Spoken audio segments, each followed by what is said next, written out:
Hey everybody, Miss Adair here. I'm just bringing up our Stargirl chapter 20. So Leo has that decision to make. Is he going to enjoy the affection of Stargirl, or is he going to try and please all of his classmates? As you're looking around, these empty hallways are just strange. I wish it was full of classmates, because it definitely is quiet here. But until we can all come back together, here's chapter 20. Twice a week, the results of the state basketball tournament were posted on the plywood roadrunner in the courtyard. The surviving teams were in sectionals now. Then would come regionals. Then, with only 2 teams left, the big show, the Arizona State Championship. Glendale, the team that we had lost to, got bitter, masochistic attention on the roadrunner, with scores and foot-high numerals as they continued to win and move on through the tournament.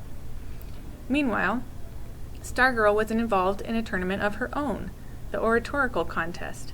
As Micah High's winner, she qualified for the district talk-off, as the Times called it, and it took place in the auditorium of Red Rock High School, and lo and behold, Stargirl won that too. Next stop was the state finals in Phoenix, on the 3rd Friday in April. In my homeroom, when the announcement came over the PA about Stargirl winning the district title, I was about to let out a cheer, but I caught myself. Several people booed. Getting ready for the finals, Stargirl practiced on me. Most often we went into the desert. She did not use notes, nor did her words seem memorized. Each time she gave the speech, it was different. She seemed to insert new material as it popped into her head. She matched her words so perfectly that the speech was not a speech at all, but one creature's voice in the wild, as natural as a raven's caw or coyote's howl at midnight. I sat cross-legged on the ground. Cinnamon sat on me. We listened in rapture, and so, I half believed, did the tumbleweed and the cacti, the desert, the mountains, all listening to the girl in the long falling skirt. What a shame, I thought, to pack her performance into a schedule and present it to rows of plush-back seats in an auditorium. Once, incredibly, an elf owl landed atop a saguaro not 10 feet from where she was speaking. It paused for a full minute before ducking back into its hole. Of course, we did other things too. We walked, we talked, we rode bikes. Though I had my driver's license, I bought a cheap second-hand bicycle so I could ride with her. Sometimes she led the way, sometimes I did.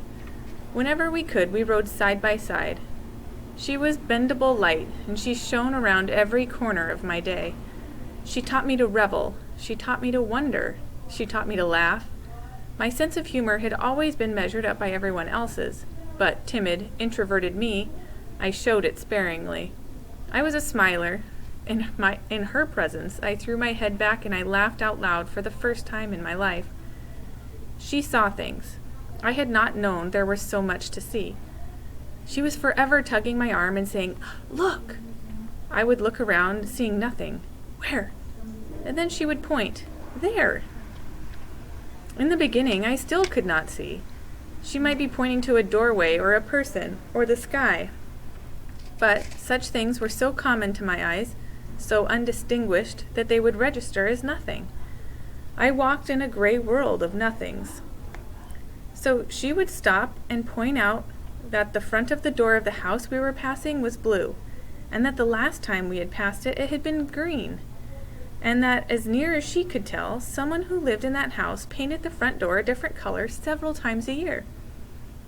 Or she would whisper to me that the old man sitting alone on the bench at the Tudor Village shopping center was holding his hearing aid in his hand, and he was smiling, and he wore a coat and tie as if he were going somewhere special, and pinned onto his lapel was a tiny American flag.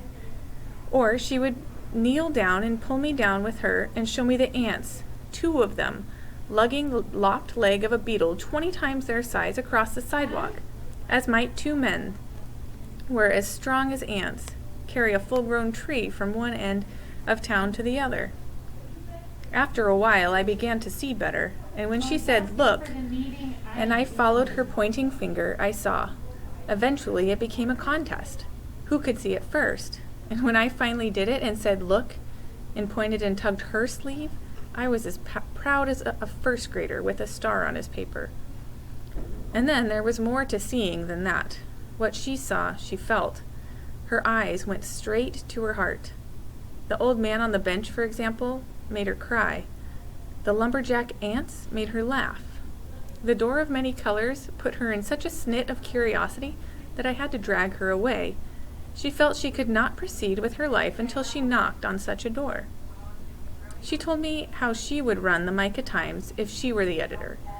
Crime would be on page 10, ants and old men and painted doors on page 1. She made up headlines. Ants haul monster load across the vast, barren walk. Mystery smile. Old man nods off at Tudor Village. Door begs, knock me. I told her I wanted to be a TV director, and she said she wanted to be a silver lunch truck driver. What? I said. You know, she said, people work all morning and then it's 12 o'clock. The secretaries in offices walk out the door, the construction workers put down their hats and hammers, and everybody's hungry. And they look up and there I am. No matter where they are, no matter where they work, I'm there. I have a whole fleet of silver lunch trucks. They go everywhere. Let lunch come to you. That's my slogan. Just seeing my silver lunch truck makes them happy. She described how she would roll up the side panels and everyone would practically faint at the wonderful smells. Hot food, cold food, Chinese, Italian, you name it. Even a salad bar. They can't believe how much food I can fit into my truck. No matter where you are, out in the desert, the mountains, even down in the mines, if you want my silver lunch service, I get it to you. I find a way. I tagged along on missions. One day she brought a small plant, an African violet, in a plastic pot on sale for 99 cents at a drugstore. Well, who's it for? I asked her. I'm not exactly sure, she said. I just know that someone's at an address on Marion Drive is in the hospital for surgery. So I thought whoever's back home could use a little cheering up. Well, how do you know this stuff? I asked. She gave me a mischievous grin. I have my ways. She went to the house on Marion Drive. She reached in the saddle pack behind her bicycle seat.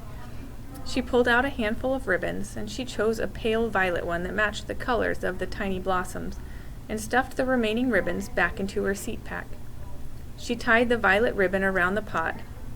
I held her bike while she went and set the plant by the front door. Riding away, I said, well, why don't you leave a card or something with your name on it?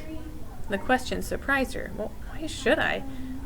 Her question surprised me. Well, I don't know. It's just the way people do things. They expect it. They get a gift. They expect to know where it came from. Is that important? Yeah, I guess. I never finished that thought. My tires shuddered as I slammed my bike to a halt. She stopped ahead of me. She backed up. She stared. Leo, what is it? I wagged my head and I grinned. I pointed to her. It was you. Me what? 2 years ago, my birthday, I found a package on my front step, a porcupine necktie. I never found out who gave it to me. She walked her bike alongside mine and she grinned. A mystery. Where did you find it? I said. I didn't. I had my mother make it. She didn't seem to want to dwell on the subject, and she started pedaling and continued on our way. Where were we? She said. Getting credit? I said. What about it? Well, it's nice to get credit. The spokes of her wheels spun behind the curtain of her long skirt, and it looked like a photograph from 100 years ago. And she turned her wide eyes on me. Is it? She said. All right. Thanks, guys. That's chapter 20.